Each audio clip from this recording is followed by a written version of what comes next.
How to upload IGTV videos on Instagram in 2021. Now that's I'm going to show you guys in this quick video. So that's basically it. So what you have to do is click on this add option, and then you have to click on the IGTV videos.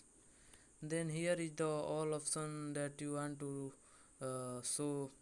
If you want to choose any of the files that you want to upload as IGTV videos on Instagram. Like I upload this one, and then what you have to do is click on the next, and here you can see you can choose any part of the videos that you want to upload. So I want to choose this part, like this part.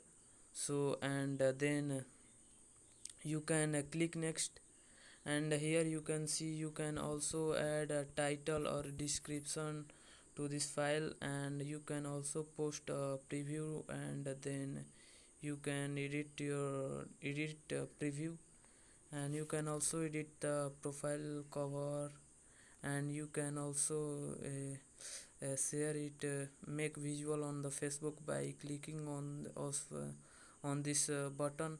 And but if you and but it is only shown if you are connected to your Instagram account is connected to the Facebook. So so if you done this process, then click on the post to IGTV, and then your post is uploading. And so my post is uploading, and then so that's basically it. If you found this video helpful, I appreciate if you subscribe to my channel, like on this video, comment below that this video is helpful. Have a good day.